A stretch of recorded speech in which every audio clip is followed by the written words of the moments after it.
So, I just want to discuss about an exalted user warframe that is not discussed most of the time after the rework. Valkyr seems to be underappreciated at the moment, but I think it's not because the warframe sucks, but players don't see how awesome the melee experience is while playing this warframe. Now, there are lots of issues about this warframe that Digital Extremes need to address, but despite all the things that's lacking from the warframe, Valkyr can still demolish steel path levels easily, and I consider her as a very versatile warframe in the game. The recent Exalted rework brought the addition of arcane usage for warframes that wields exalted weapons. In addition, you can now equip mods that don't work with exalted weapons, such as the acolyte mods like Blood Rush and Weeping Wounds. For Valkyr, the Blood Rush mod is really great as it provides an awesome increase to her critical chance bonus. At 12 times combo multiplier now, you can achieve red crit numbers with the help of a Gladiator mod and the Blood Rush Acolyte mod. There are two builds that I am currently using right now. One is with the Wrathful Advance for obvious red critical reasons, and the other build is with Mirage Eclipse to further boost the damage of Valkyr's Exalted Claws. Right now, slam builds are still usable, and I use the Galvanized mod setup for this build. Galvanized Steel gives more critical damage buff, and this pairs well with Gladiator Might and Organ Shatter in my build. In addition, I am also build Purple Tau-Forged Archon Shards in my Valkyr for more critical damage. For the Warframe build, it's the usual Ready Steel for extra combo counter, and these two Nira mods for the extra slam damage. By the way, I am missing one mod on this, and that is the Preparation mod in the Exilis mod slot. It's always great to have max energy at almost every mission in the game, so you can start using your fourth skill immediately. The build would get better with more power strength, but it would make the energy economy bad when using Blind Rage. This is why I just stick with these mods and just add Arcane Fury for more melee damage. The other build variant is with Eclipse. It has identical mod and arcane setup, and honestly, Eclipse does deal better damage compared to Wrathful Advance. The weapon damage boost just gives more total damage compared to the increased critical tier, but the only downside is that you'll not deal red crit anymore. I would recommend the Enrage mod, but the only problem is that it applies cooldown to Hysteria when you have this augment. And your fourth skill is much needed, not only for the claws, but also for the insane survivability. Do remember that Hysteria negates all damage, and you become immortal when this skill is active. With the help of Arcane Energize, you can make the skill active almost every time in a mission.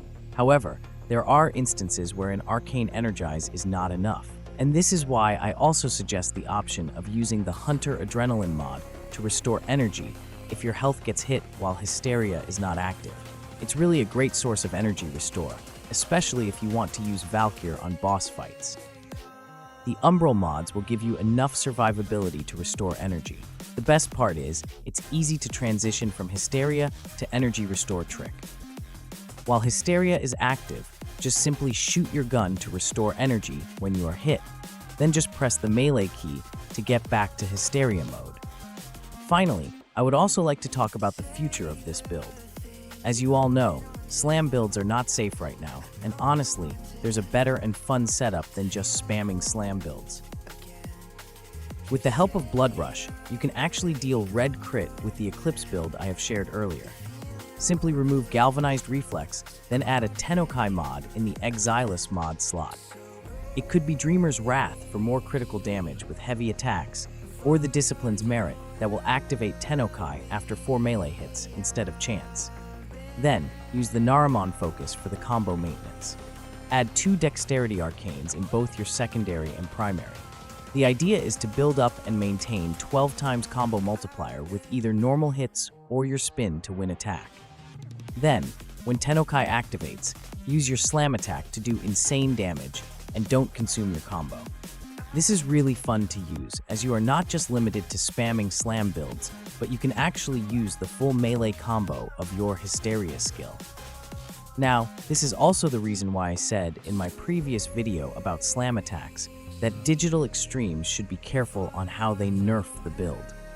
There are existing builds like this that is actually fun and using the mechanic as intended.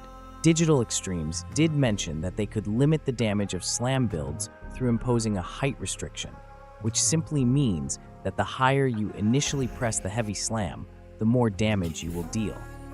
On the other hand, the lower the height, the lesser the damage, which will definitely restrict spamming the build. However, this will definitely cripple a build that combos fast, spin, and heavy attack, just like what we have for Valkyr. Hopefully, they will also consider to disregard the height restriction when using the slam build this way. What I'm trying to suggest is that they may use the Tennokai mechanic to disregard the height limitation. This will also limit spamming slam in missions, and will not cripple this fun melee build for Valkyr.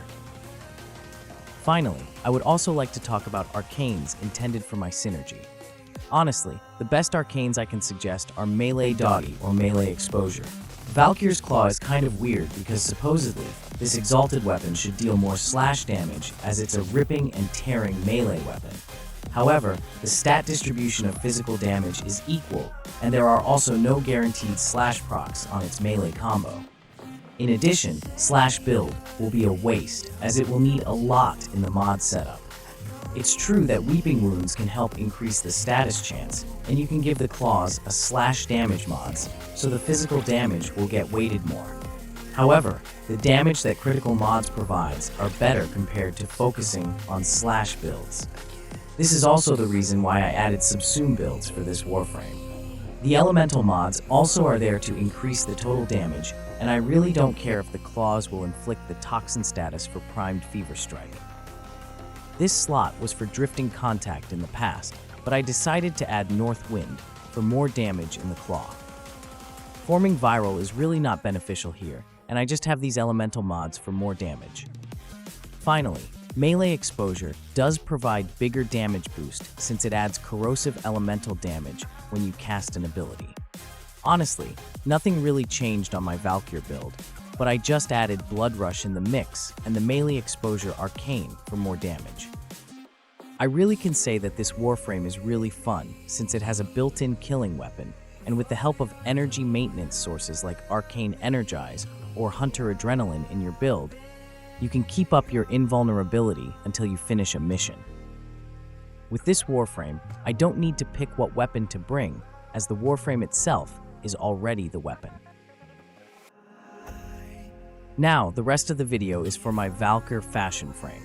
I hope that you have learned something new from this updated Valkyr build, and I hope that you enjoy the Warframe after watching this video. Please consider subscribing and liking the video for more Warframe content. Thank you so much for watching, and I hope to see you again on the next one.